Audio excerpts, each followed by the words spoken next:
Hello there, people. This is J Rower coming at you with the early game, mid game bubble guide that was much requested on the last video I was asking what people want to see. So, um, just a bit of an introduction. This will be basically focusing on the first 10 bubbles um, of each cauldron. This won't really focus on any of the World 3 or World 4 bubbles, as I would consider them a bit out of the scope for this discussion. Uh, that said, I will quickly go through the actual order, and then I'll talk about it a little bit after. So right after this introduction, just in case you only have like a minute or two, I will quickly go through it, and if that's all you need, that'll be the video done. So without further ado, um, so very basically, first off, when you're starting Alch, the highest priority, in my opinion, is to level both Larry, um, this one, and undeveloped costs, this one. The reason why I consider those the highest priority is the cost reduction overall is great. So those two, highest priority first. Next, we have the bubble twos of the first three cauldrons for the classes. This one, and this one. After those, prowessery, right here. You'll want to level prowessery.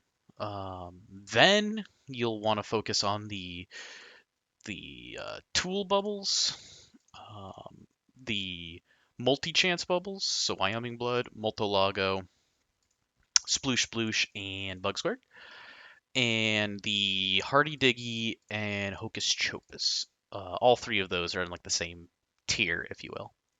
And dropping loads will be the last one. Here we go, dropping loads.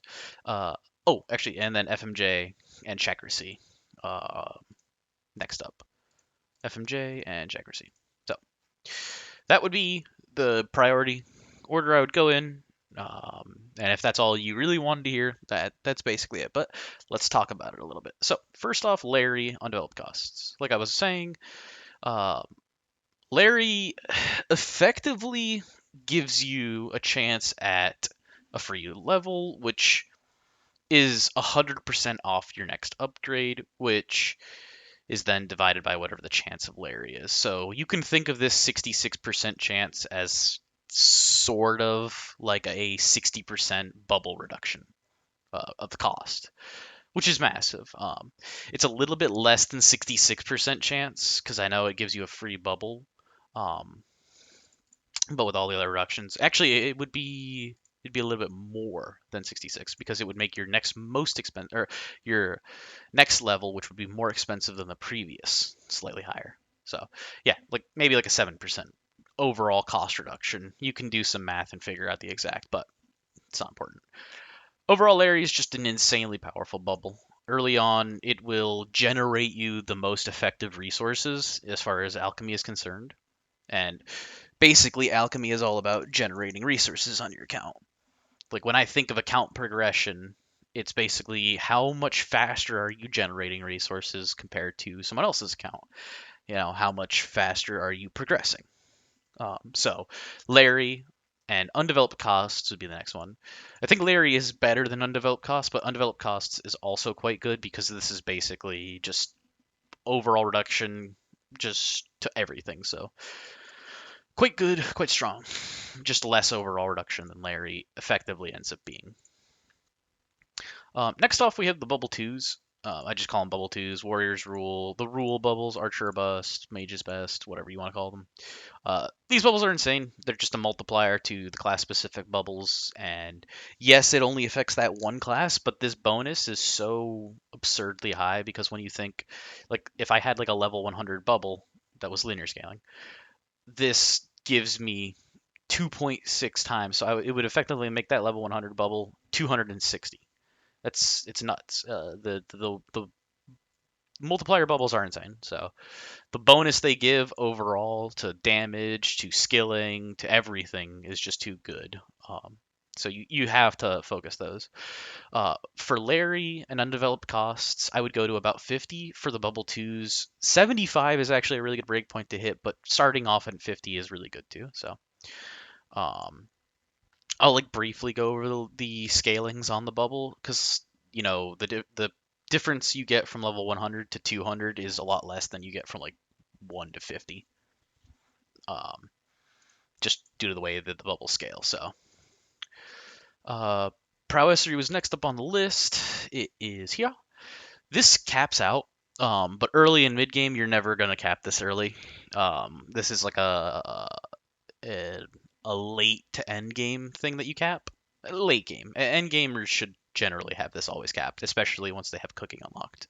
But early to mid game, you just want to focus on getting this as high as possible.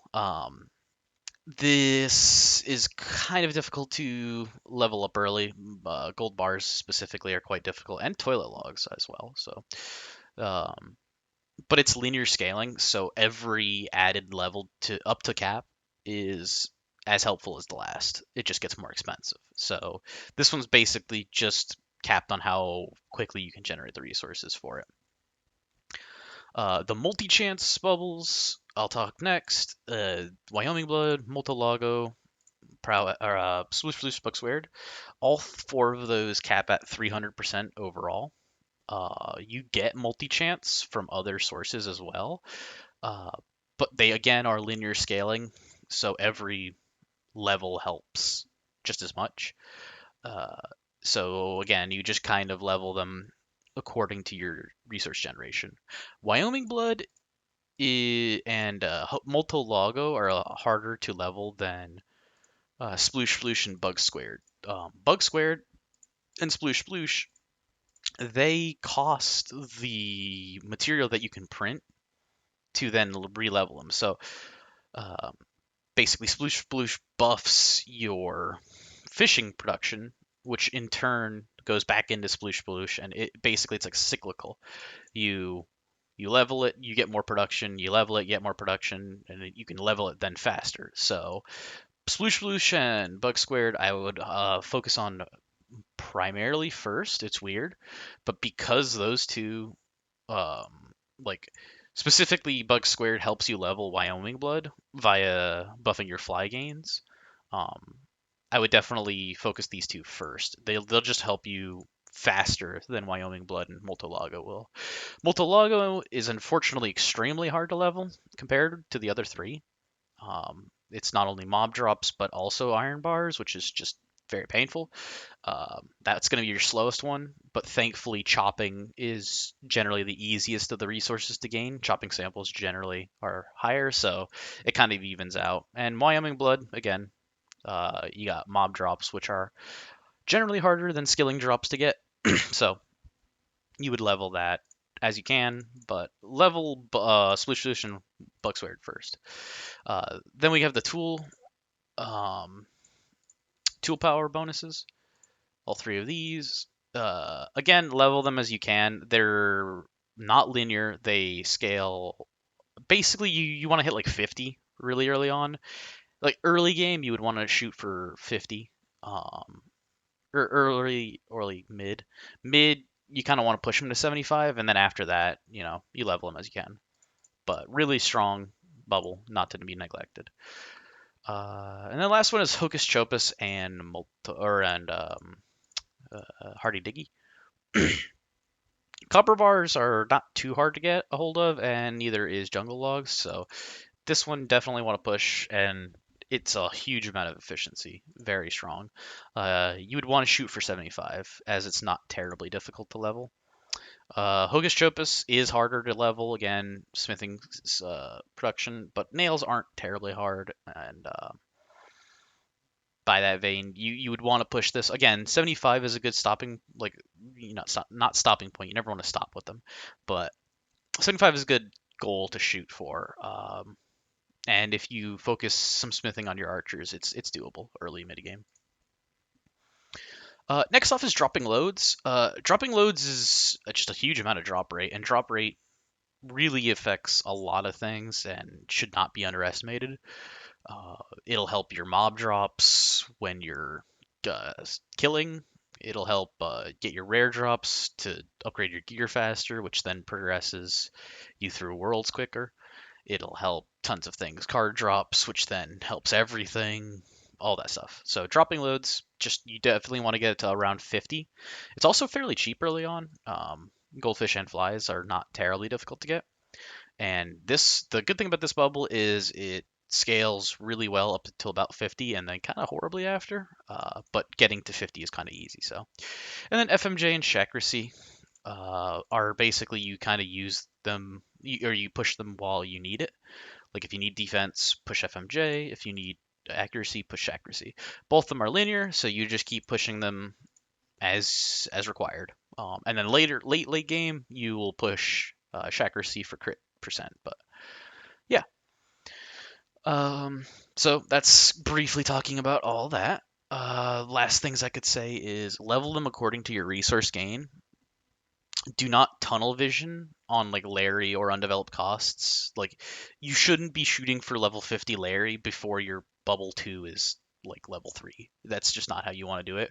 You want to try to level them a little bit evenly, but it depends on what you're focusing or where your characters are at in game. And that's unfortunately too hard for me to literally just tell you what to do, but try to cycle through these, level up Larry and undeveloped costs, then level up Bubble 2, then, if you can push some Prowess 3. Prowess 3 will come as it comes. You can't really speed up smithing too much more without a bunch of candy. So, same thing with the multi-chance, power, hardy, diggy, focus, all that. So just kind of cycle through these. If you see that your Larry, looks easy for you to get a couple levels on, do it. These are just bubbles that you want to prioritize, and that's the correct order to prioritize them, but don't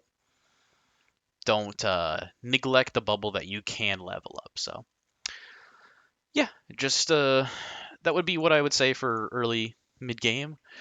When you start getting to World 3, World 4, one, you'll be more familiarized with the bubbles. For World 3, because technically the World 3 bubbles, I would say, is like the end of mid game. You just want to focus on the bargain bubbles and get your reductions down. The rest of these are good, and they will be helpful, but the bargain reductions are like the highest priority. So, and that would be the tail end of mid game, in my opinion. I would say it would be like early game is like World 1, or early game is like World 1, World 2. Mid game is like getting into World 3, but like tail end of World 3. Late game is basically like World 4, and then end game is when you're kind of doing whatever you want. So, and by then you should know what you're shooting for, what you can and can't level. So, hopefully that was a little bit insightful. I know I kind of repeated a couple things off of my bubbles overall bubble guide, but hopefully that narrowed it down towards early mid game focus. And yeah, if anyone has any questions, go ahead and shoot it in the comments below. I could talk about like liquids, vials, pay to win, and everything, but I have talked about those before, and honestly, early mid game, you don't want to be focusing on them as much. You just want to get the bubbles unlocked, and yeah, and start leveling them. So, yep. Any questions? Let me know, and I will see you in the next one.